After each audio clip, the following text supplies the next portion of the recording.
I'm trying to creep out of my house. Again. It's 3 a.m, so I don't want to wake anybody. Shh. The third step always creaks, and I always forget. Into the hallway. Don't make eye contact with the cat, otherwise she'll start complaining.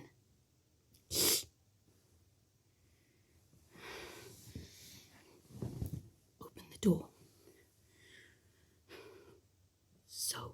So quietly. And shut it very, very gently.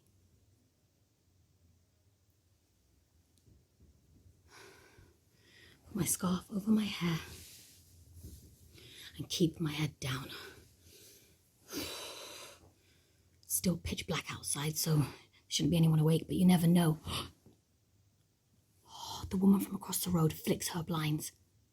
She's desperate to catch me out, but I'm too quick for her. I duck down behind the bushes, and that hides me from sight. Breathe deep, breathe, it's okay. I'm not doing anything wrong, but still, mustn't be seen. There's a car waiting for me, as usual. My engine's purring away. I duck down as low as I can and crawl into the back seat. Go, go, go. Go. Made it. Oh.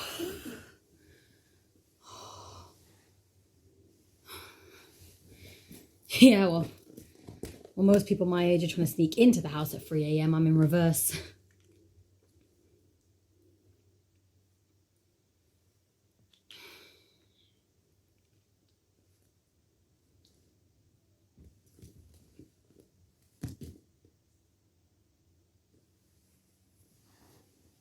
I hate this. Hate it.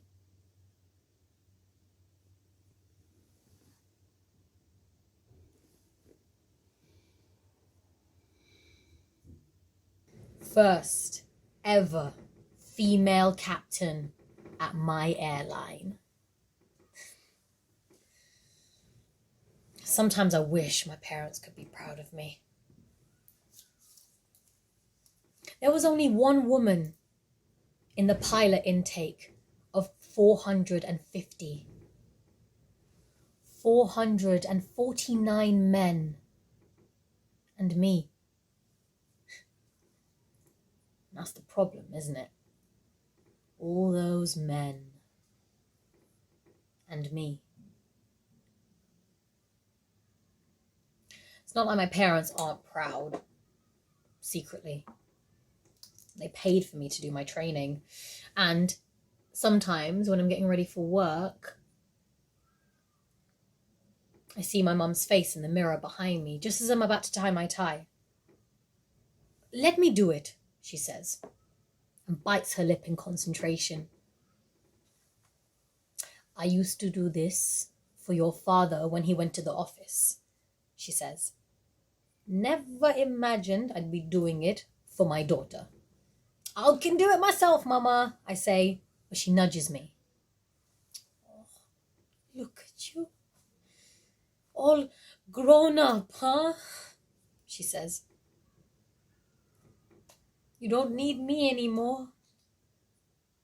"I'll always need you," I tell her. She looks at me. "You'll need me when you marry, huh? You'll be bored when you give up the flying, huh?" Before that thought crash lands in and ruins my day, I swat it away lightly. There is no man on earth that can match up to a 747. No thrill worth giving that up for. There is nothing on earth like it. The feeling when you finally take off, the thrust of the engines, the way your heart swoops like a lark as you bank up, up. The long, delicious, burning blue. Me. It's me doing that. It wasn't like that when I started. When we were training, we'd never actually seen the aircraft because we were in the simulator. The cockpit size doesn't change when it comes to the real thing. But when I stepped into that aircraft for the first time, I was like, wow, it's so big. And the amount of props and buttons and tubes you have to check and the size of it, it was like flying a building.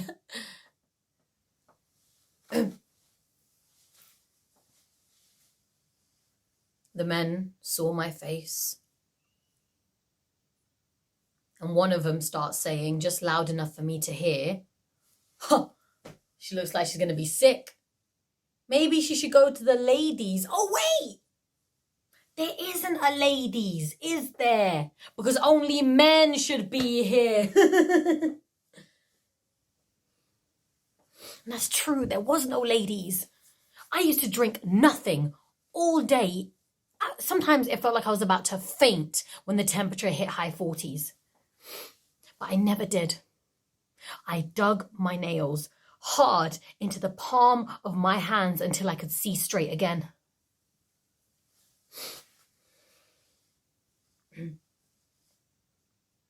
I looked him in the eye.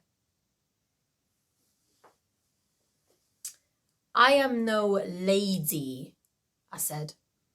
I am a woman. Please treat me with the same respect and dignity you would treat your wives or your sisters. He looked at me thoughtfully. I knew I had him. Then my wife would never disgrace herself like you. And my sister isn't a whore. I went home that night and lay on the floor.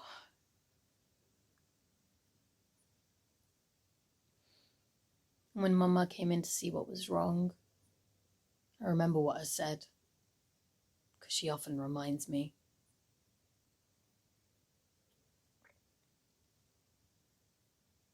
I can't do it. I'll never do it. It's so big. I'll put people's lives at risk. I'll panic. But she surprises me. She sits down on the floor next to me and begins to brush through my hair.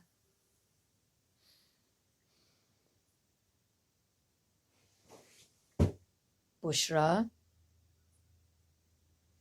are you going to give up the only thing you've wanted since you were a tiny girl? Huh? Are you going to give up your heart's dream? Because what? What changed? This morning you were singing in front of the mirror. Now look at you. I didn't know what to say. What could I say? Oh, but she's clever, my mama. She knows. Her hands stopped moving in my hair. Did someone say something? No. No one said anything. I'm waiting. And she can wait, this woman. It's nothing. It's nothing.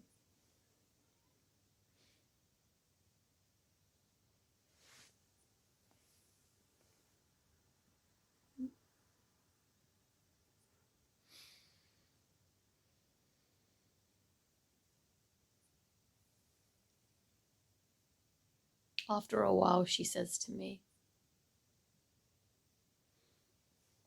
Boushra, my Boushra, you can do anything if you want. You can do anything. I couldn't. But you can. Remember that. When that nothing speaks to you next time, hold your head up, look that nothing in the eyes, and remember my voice.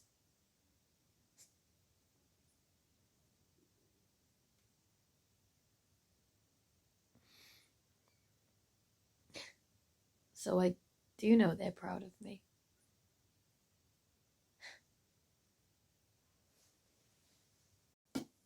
Today I arrive airside, as usual.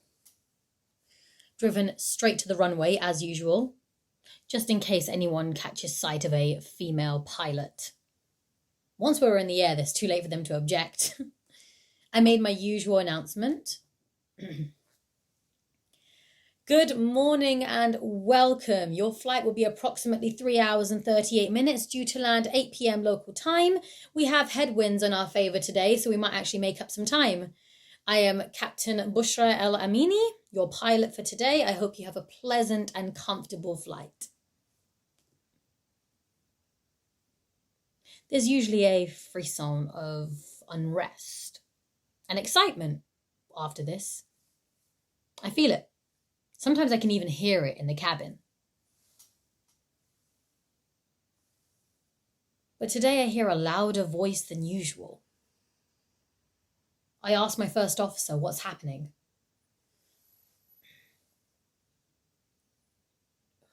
Some man saying some women don't even know how to drive a car. Why should one be allowed to fly a plane? He wants to get off. And only a woman shouted him down. 1 minute. He listens, smiles, clears his throat. Captain? She's saying that's my daughter in there, and she has every right to fly this plane, so you should sit down and show some respect. Uh-oh. Looks like you've got mummy on board. My mouth goes completely dry. I can't fly my own mother. What if something happens? What if I get distracted? What if she distracts me? What if she bought a lunch parcel like she did at the training academy and all the men start laughing at me? Oh, God. What if she doesn't think I do a good job? Could you ask her to come to the deck? She's already here. There was no stopping her. Boushra? I can't believe the rudeness of that man. He was just... Oh. Look at you all in your uniform. Oh. You look... Oh. Look at all these buttons. Do you know what they all do? What is that one, Mama? I say this firmly. If you are in this cabin, you are not to touch anything. Do you understand? It's the matter of life and death. Yes, Boushra, she says meekly as she sits down where she's shown.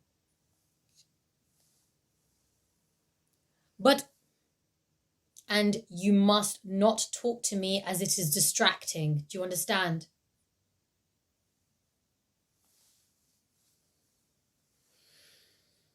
Silence.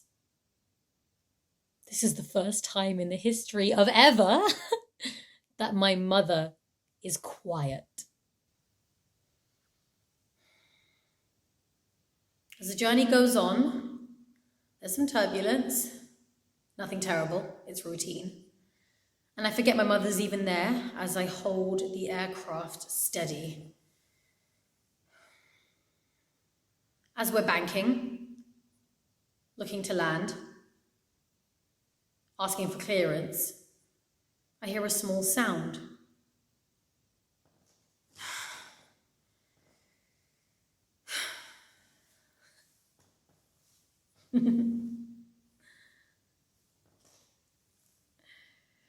When we're wheels down, I glance behind me, ready to apologize for being so rude. But it's too late. She's crying. Mama, I'm so sorry. I didn't mean to speak to... No. she says, waving her arms wildly at me. You are magnificent, Boushra. I could not be more proud. I'm bursting.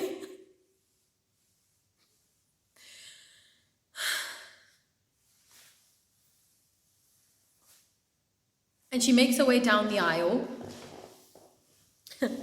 And I hear her say, ladies and gentlemen, a round of applause, please, for our captain, my daughter, who has landed a plane safely. Now I'm utterly mortified, as if there was any doubt that I could land the plane. But inside, I'm grinning like a 5-year-old.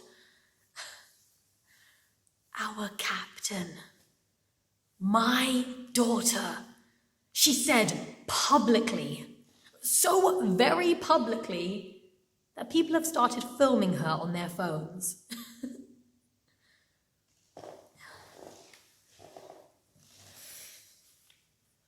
Guess we don't have to worry about the neighbors at 3 a.m. anymore.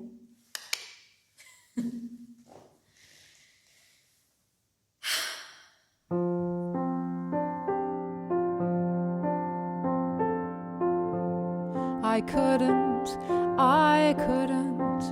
but you can. You can do anything. You can.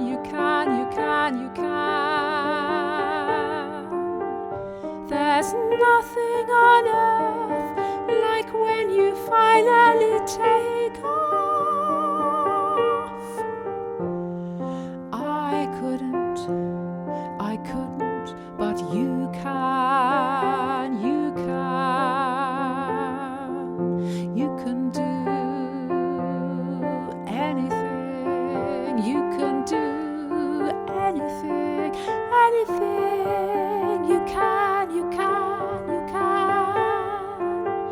There's nothing on earth like the way your heart swoops like a lark. I couldn't, but you can. You